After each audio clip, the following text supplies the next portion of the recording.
Hey there, welcome back to our show. This is going to be a part two of our previous episode where we talked about menopause. I want you guys to say hello to my co-host, Sonia Good morning. and Sharita. Hello, everybody. And today's special guest is our very own Dr. Tracey Banks. And I'll let her introduce herself and give you a little information about her. And then we'll just jump right into it. Great. Thank you for having me back again. This is so much fun. I'm Dr. Tracey Banks. I'm the president and founder of Adriatica Women's Health. We're an OBGYN practice in McKinney, Texas, that's been around about 24 years. I also am an owner of Right at Home, which is an agency that provides caregivers to the elderly. So I'm so happy to be here today. Oh, wow. Good to That's know that. Yeah, that's important. Yeah. That's a whole other conversation. It sure is. That's good to know. Yes. We'll have to have you back to talk about that. Okay, I'll be happy to come back. awesome. Okay, well let's just pick up where we left off. We were talking about some of the symptoms of menopause, and Sonia was giving us some stories about how she's had to overcome a lot of things that were related, that she thought was related to menopause, but the actuality of it is there are other things that lead to some of these symptoms that we wrongfully attribute to menopause. Yeah. And so I'd like to kind of start this conversation off with, give us some of the symptoms that are attributed to menopause, and tell us, how do we navigate those symptoms and still be sane and still be functional, and still live our lives. Can you give us a list of some of the symptoms? Absolutely. I have to say, I used to tell my patients,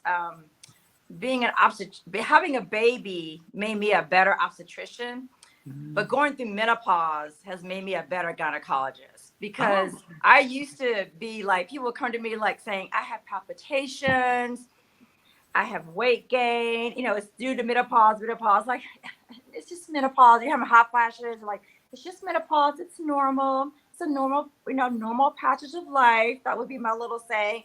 Now I'm like, honey, girl, I understand. I'm like, gotta go through exactly some what things. You're going Right? through. Yeah, you gotta go through it.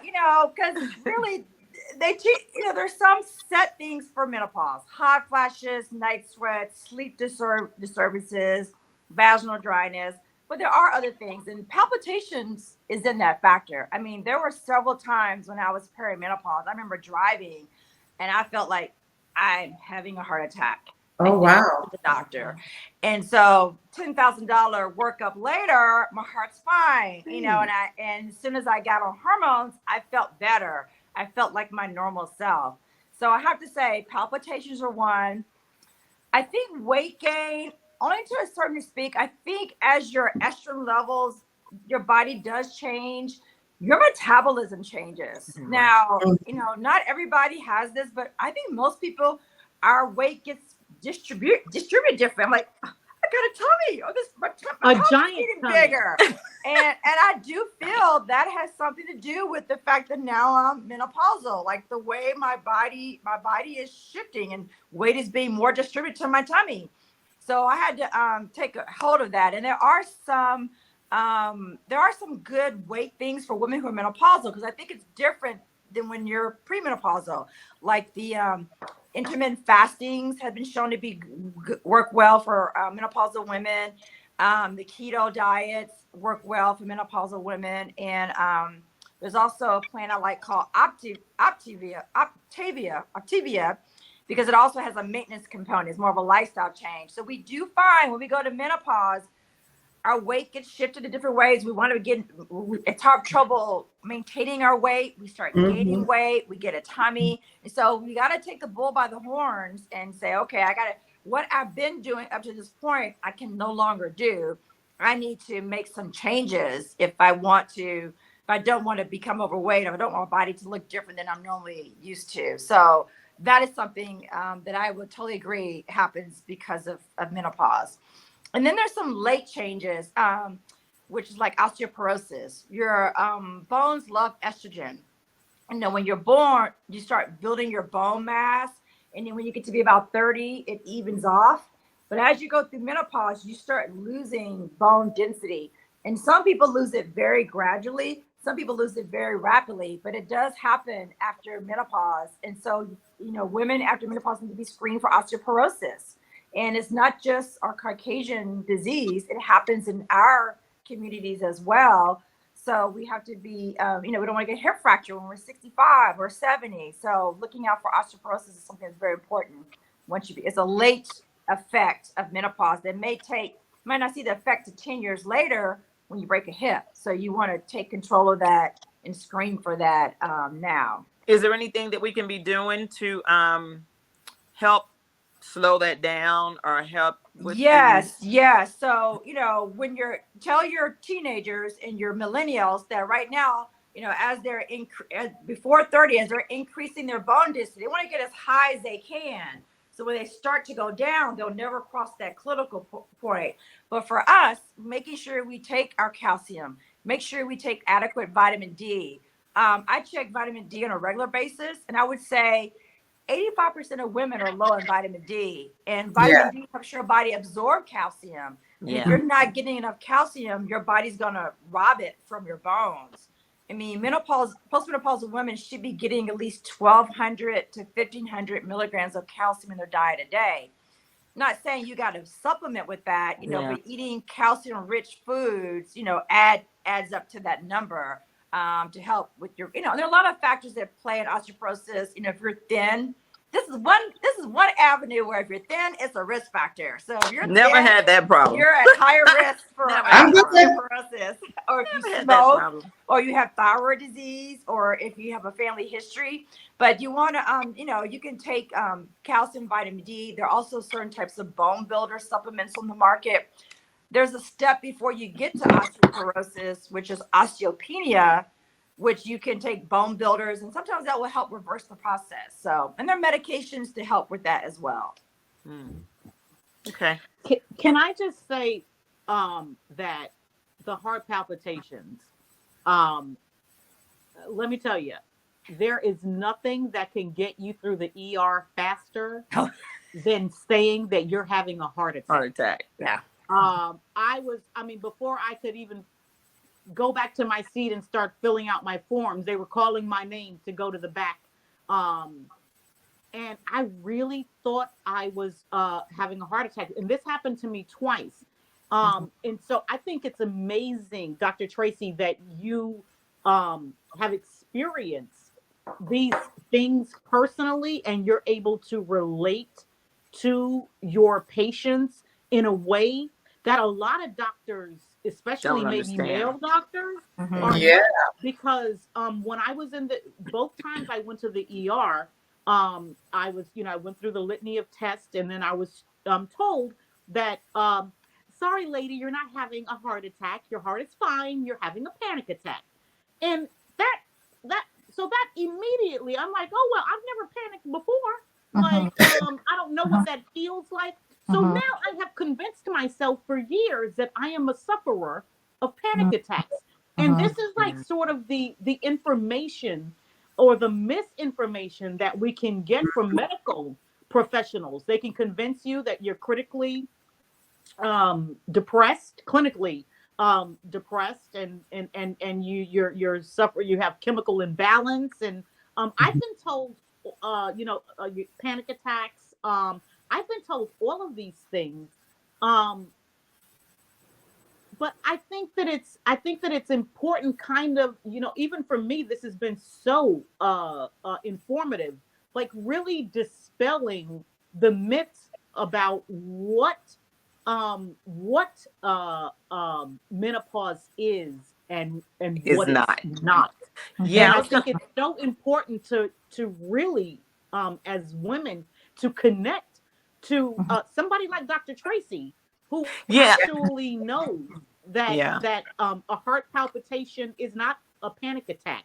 It's not, it's just a minimum. And I felt like it was like, now looking back, girl, get out of here with that heart attack business.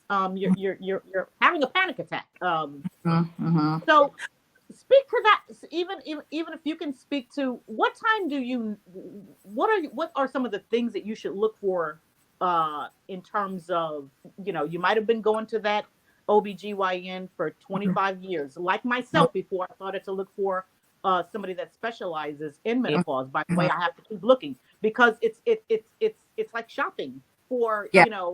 Yeah. When should a woman know that it's time to maybe change professionals? True, true. Well, I used to, when I started my practice in McKinney in 1999, there were 5 males in the area. And so here's little me coming in. And I was worried, I was worried were people going to come to me and all of that. But it turns out, and McKinney, Texas at the time was predominantly Caucasian. Like I was days where I was seeing another Black person. So I worried whether people would come to me, and it turns out my sex trumped my race, right? Women wanted to come see someone who had the same parts and could relate. Yeah. So our original name of my practice when we first started was called North Central Women's Health Partners. And the reason why I chose that name is because I wanted women to know that we are partners in your healthcare. I am here to be your consultant, to say, hey, this is what I think is going on. This is what I think we need to do. Here are the options. What do you think? Because I wanted to make women co-collaborators. I've been to doctors like, okay, little lady, you do this because I told you so, and I know what's best for you. I've been to doctors like that, and I did not want to present that option. I want to be something different.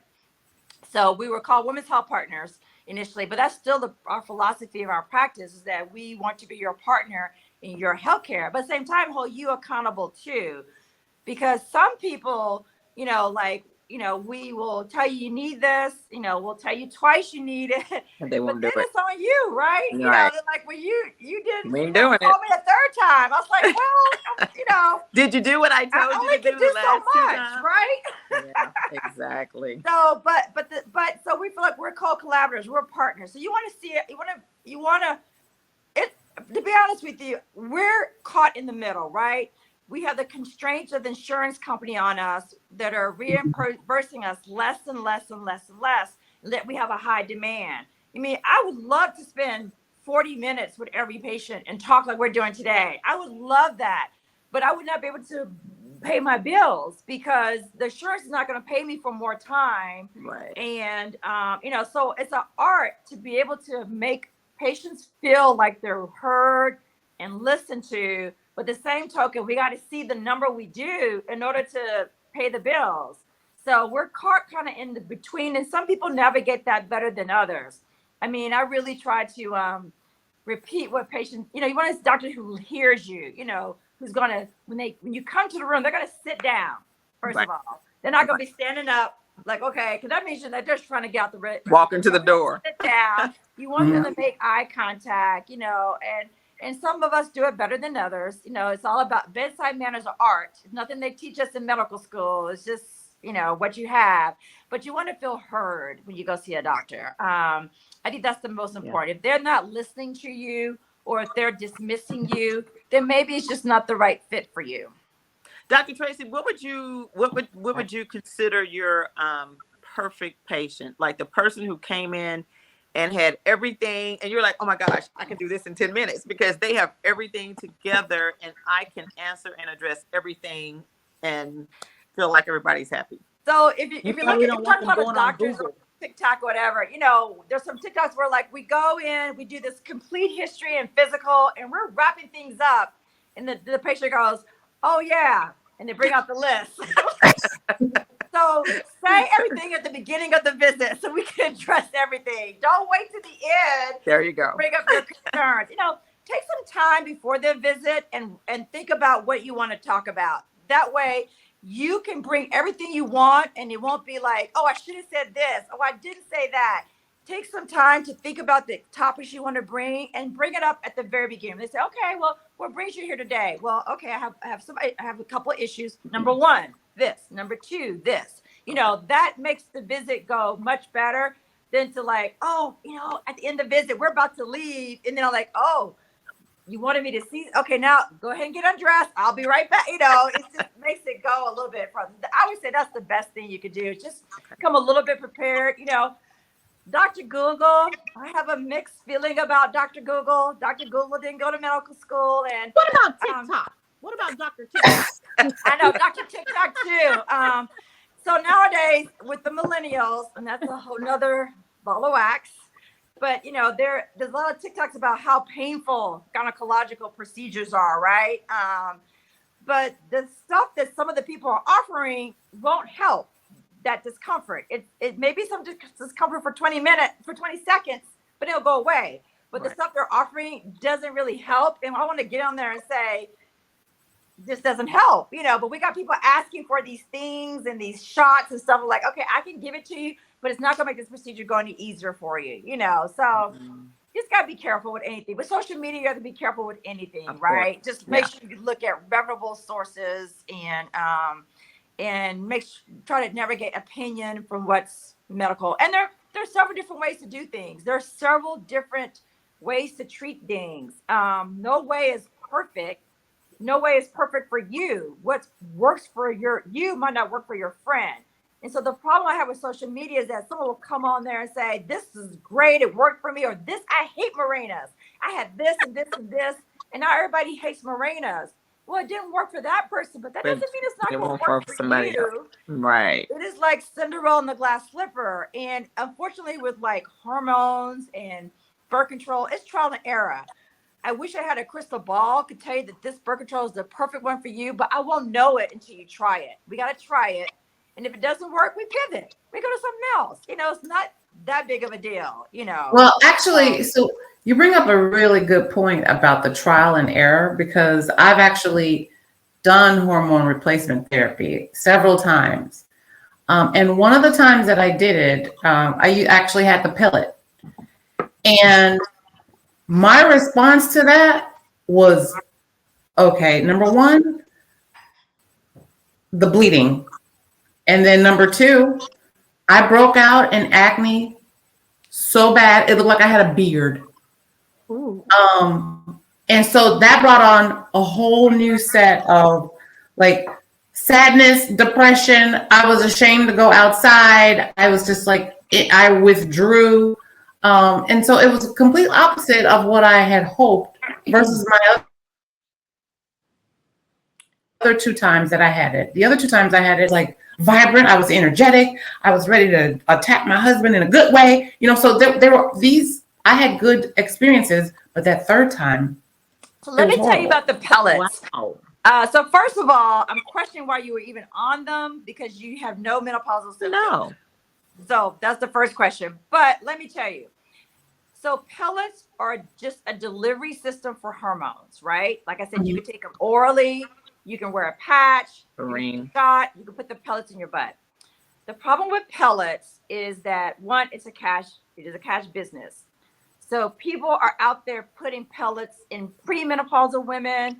And I've had premenopausal women, reproductive age women getting pellets, high testosterone. And let me just tell you, when you get pregnant, what makes the baby develop boy parts is the presence of is testosterone. Testosterone from the testes makes the baby develop boy parts. If you have a little girl, baby embryo, and she sees testosterone, she gonna make boy parts.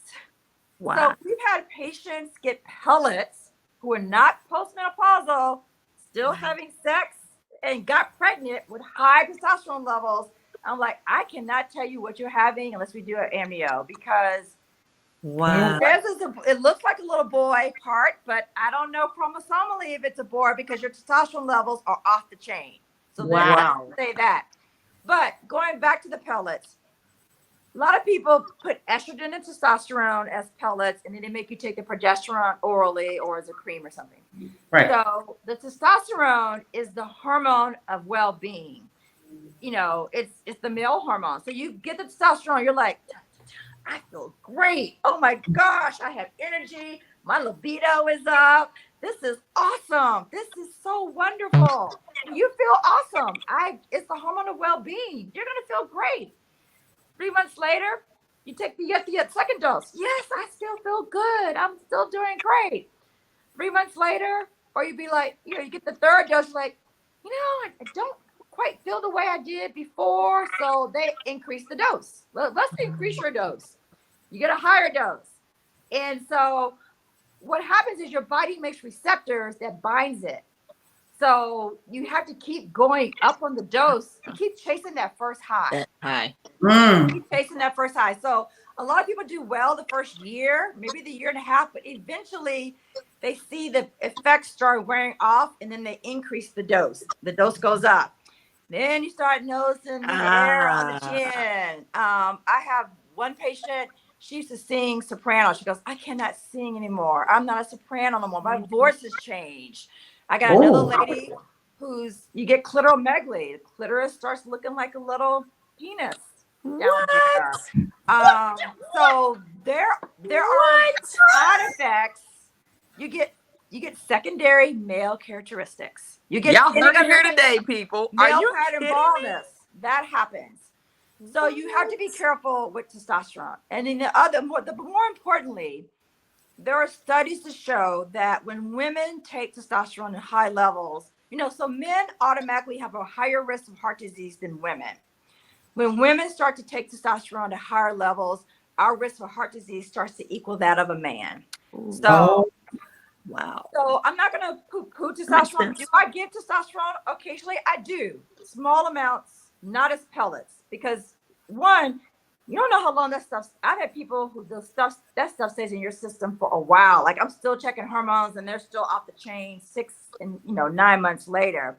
So if you have a side effect, I can't tell you to stop taking it. Those pellets are in you. They're going to be in you until they finally dissolve 3, 6, 9 months from now. So if you have a side effect, tough.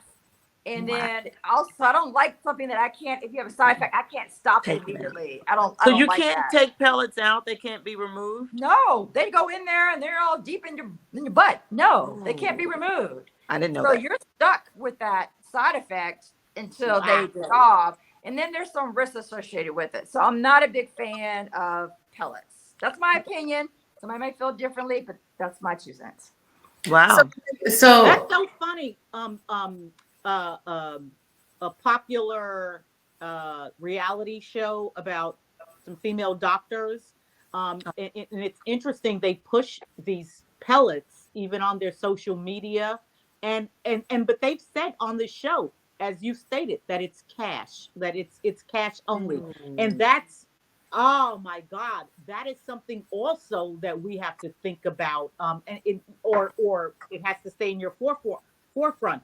The relationship between doctors and pharmaceuticals, and that just seems so wrong on so many levels. You really have to do your research, and you really have to choose wisely when you enter relationships with medical professionals, because these doctors on the reality show, I mean, some of the things that they have these parties that are dedicated to receiving certain treatments, even for male. There's a popular male replacement, a hormone replacement thing, and they're there, doing drinking whiskey and having injecting hormones, and this is it's very bizarre to me. But you've dropped another gem that we haven't even considered. The decisions that go into which medical treatments we receive and why. And so if you're saying, you have to be very careful now, ladies who are listening to this, about why your doctor is opting to give you a pellet now. And a lot of the places aren't really doctors doing it. You may have nurse practitioners, who work for a franchise, and they're the medical person. So it's not even a doctor; it's a nurse. I love nurse practitioners; they're awesome. I have 4 in my practice; they're awesome. Right. But I'm saying you may have a doctor or a nurse practitioner working for a franchise that has Yeah, something to do with yeah, it. and there are some things that insurance doesn't pay for that are cash, like the Mona Lisa. I have that in my office, but that's the last resort we do when we try everything else, you know, and Right. it works. So yeah. I was gonna So what ask, speaking of the pellets, I mean, I know the pellets dealt with the testosterone and all of that, but what about the weight gain thing that's going on right now? And I know we're all going through it right now. We're having such a hard time with our weight loss. Cassandra, we were 50 just talking pounds about I that last gained, night. 50 plus. Yeah, but now, so all these new things are out. Ozempic Wegovy, and Ozempic. yeah. So once again, cash. And we had people approach us if we wanted to start doing Ozempic shocks for weight gain, and we said no. You just have to be careful, right? Because there's these commercial places, franchises for weight gain that they're more commercial. They're not necessarily medical, but they're providing a medical treatment.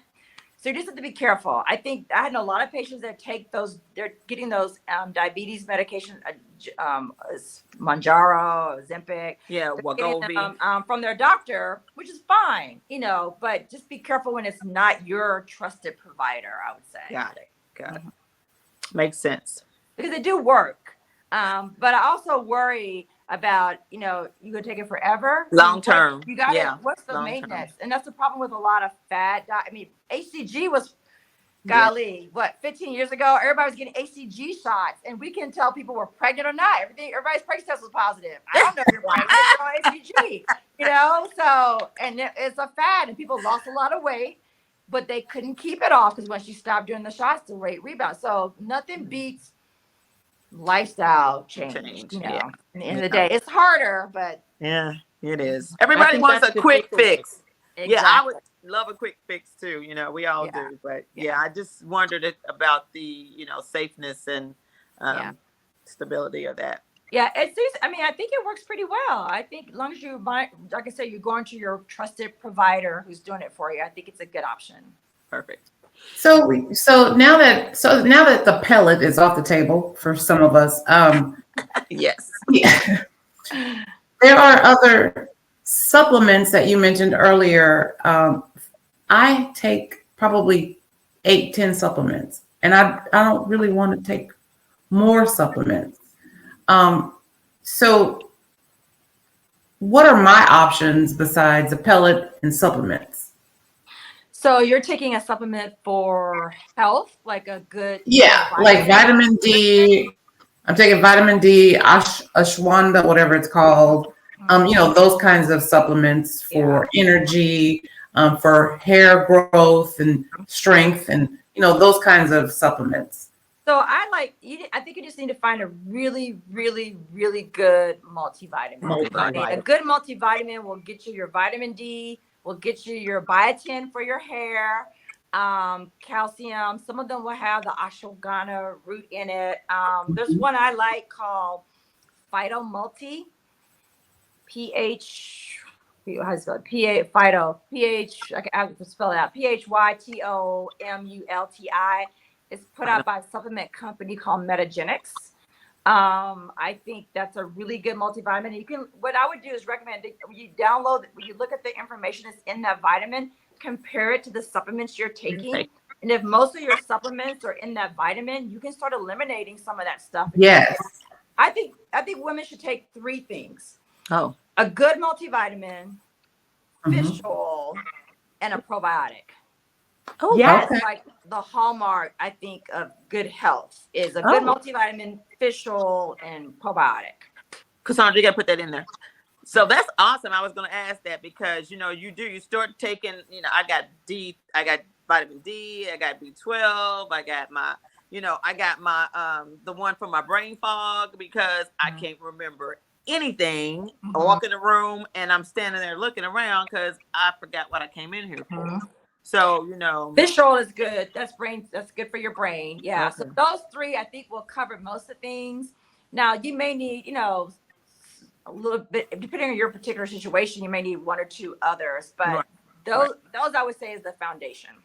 Perfect. So Dr. Tracey, can you clarify, is brain fog a symptom of menopause? Yes or no? So the problem with sorting things out is aging and menopause, because they both happen together, right? So I think I wouldn't say it's a symptom of menopause other than the fact that when you're not sleeping well at night, in the morning you don't function, you're not as focused, and so once again we go back to sleep, right? But as you get older, of course, that's when dementia, Alzheimer's, those type of things start to take a hold as you get older, which you also are menopausal at that range. But I don't think the two are connected. I think the brain fog, mostly in the perimenopause and menopause stage, is really due once again to sleep problems. Because with that, something is always, whether I'm calling, you know, somebody's name. I feel like I've become my grandmother at I'm almost 57. I just don't know. Like, and I'm getting to the point where you know who I'm talking to. Yeah, whatever your name is. Yeah, Or you whatever call your name is. everybody's name in the room Mhm. except their name. Yes. But then even if you're at work and if you are presenting something, and then there's always something that is on the tip of your tongue that you're like, in your head, it's like, what the hell am I trying to say? Like, I don't want to believe that is dementia or whatever. I want to associate that to menopause. Okay. Well, if you Because if it makes you okay. feel better. You said, okay, girl, go ahead. Okay, girl. I'm not saying it. I'm not saying That's it's what dementia. Google told. I'm Google not told saying me it it's was dementia menopause. or Alzheimer's. It's kind of funny because I have my 27-year-old, right, who does that, can't think of something, but we dismiss it for them, but as we get older it becomes more of a thing because we're older, like we're probably we may have did it all along. I mean, I called my third child the dog's name for a long time until so that I was 36. So but now it's more potent to me because I'm older. Like, the other day I couldn't think of the word organic. I was talking to a patient. I was like, when you go to the grocery store, they have the food there, and I could not think of the word organic. So I started thinking, am I getting Alzheimer's? Yeah. But so there's a good point. So now is mommy brain a real thing? So people always say, like, when somebody, and you can be in your early 20s, when somebody has a baby, they suffer this thing called mommy brain, where it's like this brain fog or whatever. So I mean, you would Pregnancy brain normally or mommy brain. So is that a real thing that's in Probably lack of sleep. Probably I'm gonna go back to lack of sleep. Oh, okay. Lack of sleep. Lack of sleep has a lot to do. If you notice everything we've been talking about, sleep. So let me tell you, this is how I think. If you think of wellness as a tree, right? What we need to look at are the roots. What are the roots? The roots make a healthy tree. Oh, true. The roots are good sleep, good nutrition, stress management. 3 big things. If you get those 3 things Under control, in line, usually your tree will be healthy. And I say balance, wellness, balance. So sleep does play a big part. Sleep is like priority number 1 now in your life. And some of us have sleep apnea. So I gave you some tips earlier to get your brain to shut down. But some people wake up and don't realize that they are having sleep apnea. They stop breathing. And so your body's like, wake up, you need to breathe. And you wake up and then you're up. So I would argue that people who do everything right, have good sleep hygiene, but still say they wake up and all that, to get a sleep study. Because that can tell you a lot of information. Well, now they got the watches that can tell you, I think. Yeah. Yeah. So get a sleep My study. thing is about when you go do the sleep test, they put this, you have to wear this thing. Like, how do you measure, or how do you actually get sleep with a thing? You're attached to something. Yeah. So when your sleep apnea happens, when some reason while you're sleeping, you stop breathing.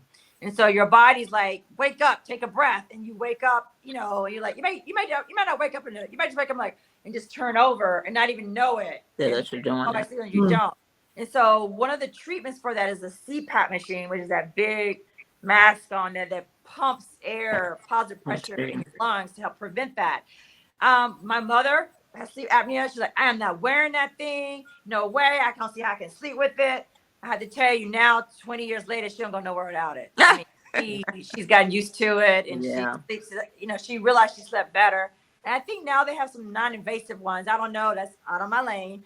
But So does she have to wear it every single night? More of us have it than don't. So if you find you're still having problems with sleep after trying everything, then you may want to look at that option, particularly if you snore. Snoring sometimes can be a symptom. Problem. Mm. Wow. Interesting. That as well, I hear. I'm serious. I know my sleep is serious, and I don't get much, and it's always broken.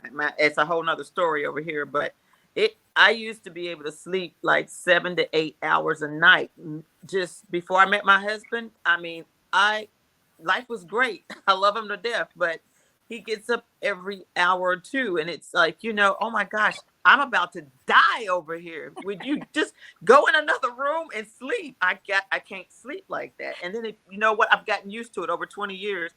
I've just gotten used to it, not sleeping. So let me tell you something funny. We all had that auntie when we were growing up who the husband and the aunt slept in different bedrooms, right? Yes. And I would be like, oh, why? I'm Yeah. just sleeping with my husband. And my sister, who's 51, she has kind of moved into another bedroom. She goes, Tracey, you just got to try it. She goes, I can stretch out on my bed when I'm having a hot flash. I ain't got nobody right on me. And I ain't got to worry about nobody snoring, get up in the middle of the night. I had the best sleep. Oh my gosh. Or at least on the weekend. At least on the weekend. I mean, anything. So I think as we get women of a certain age, we realize that maybe that's not such a bad idea after all, right? Lucy and Ricky was on to something. No, but they slept in the same room. I know. They slept in the same room, but different beds. Yeah, we need different rooms. But another point as we get older is we got to go to the bathroom in the middle of the night, right? Mm-hmm. And that wakes us up. I find that, as I become older, I got to get up. So, things you can do to help with that is, cut down water intake after a certain time, go to the bathroom before you go to bed.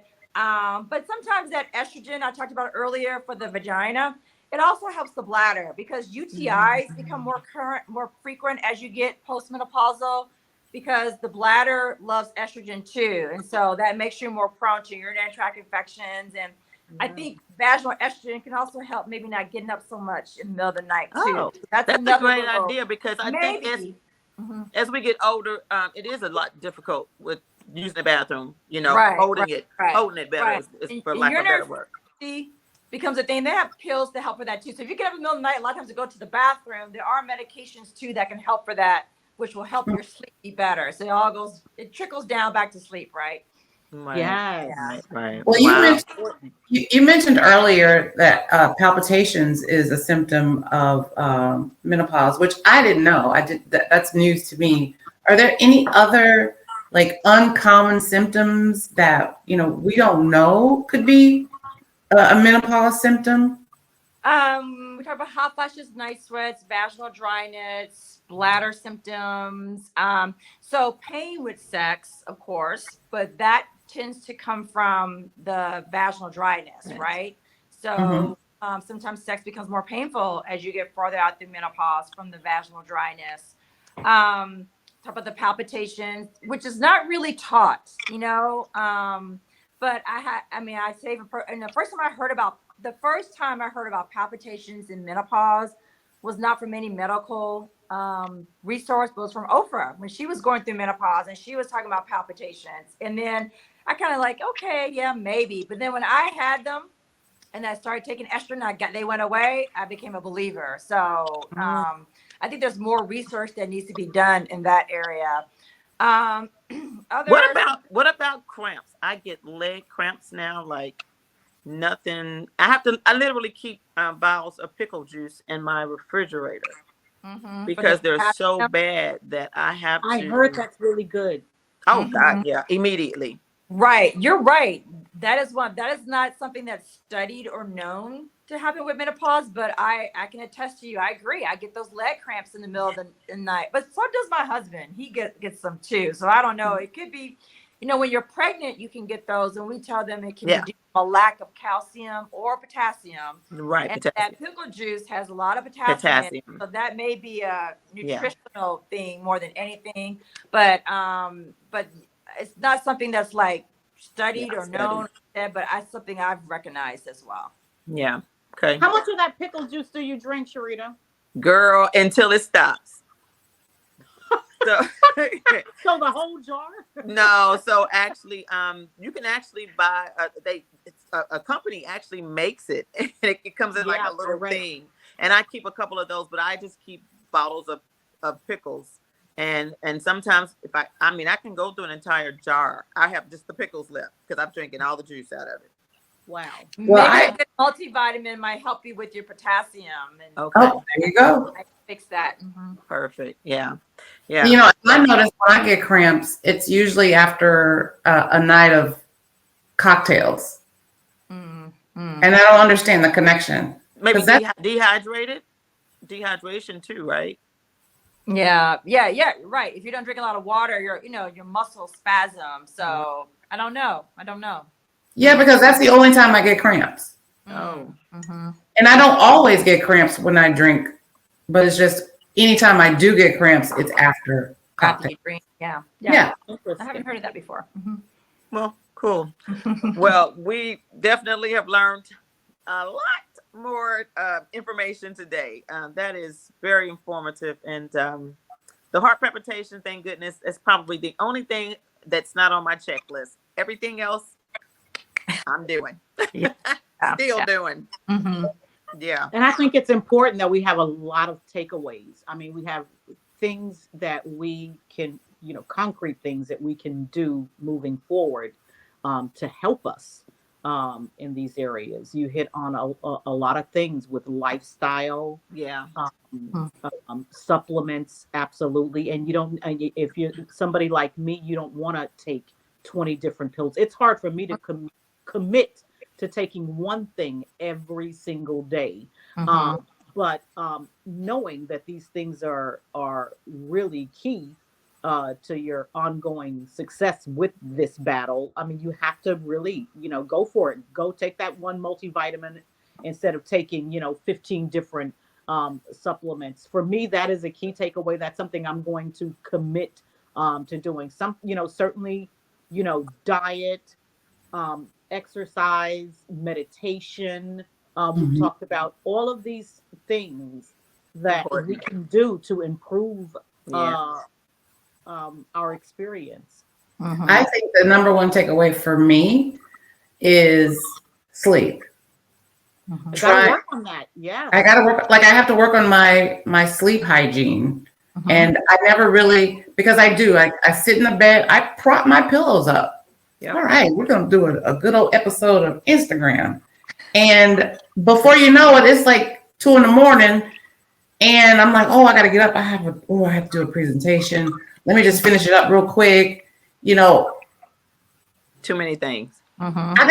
And this is on a normal. This is not sometimes. This is normal. Your brain is like, okay, you want me to sleep now after you've been giving me all this sensory input? Now you want me to try to sleep because you lay there and you're replaying all that stuff in your brain, and it's hard for it. It needs to like shut down. It needs to know, okay, I'm shutting it down now. Give it time to do that. That's something I do. Intentional. That's something I do with my daughter.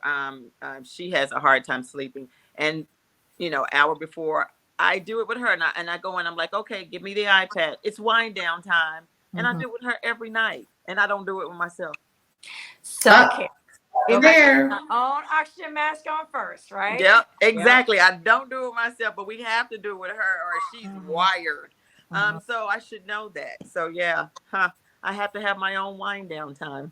That's right. And I just have to tell people, so I wear the Apple Watch now, but personally, for sleep, I think the Fitbit gives you way more information. But either one of them has really, really helped me. It sets I set my sleep for 11 and my wake up for 7 because with Apple it makes you set your sleep time. And then it does give you all of this information about how you've slept during the night, whether you've been in core, deep, REM, which I'm rarely ever in, but I'm definitely going to. It's going to be my number one thing to improve my sleep. And Dr. Tracey, I've heard you shouldn't even have devices in your bedroom. A lot of people say you shouldn't even have television in your bedroom. Yeah. Now that's going to be really hard for me to get. I'll admit, but I'm thinking that an hour before I go to sleep, that television is going to be off. Yeah, not an option. You know, on some of the TVs now, the TVs are smart and they have an ambient channel with ambient music, and then it also is it's like a more, for lack of a better word, it's like a video, and so it's ambient music for like the first 30 minutes, and then the TV screen goes black. So there's no light, but it's still the ambient music to help you go to sleep. So the TV goes off, and you know, and I'm like, I might start needing to use that also. And Girl, the I don't know if Calm my app TV has that smart, but I'm gonna look into that. the Calm app has, like, you can listen to rain. A lot of times I'll put the ocean. Yeah. And I just listen to the ocean, and I really have really good sleep when I put that ocean on.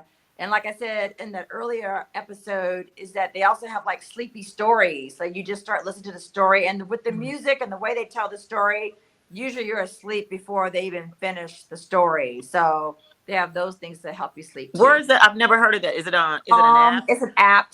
Calm, CALM, Calm. Okay. Yeah, they have commercials for that. Yeah. Oh, okay. I hadn't heard of that. I'm gonna have to try that with Mia.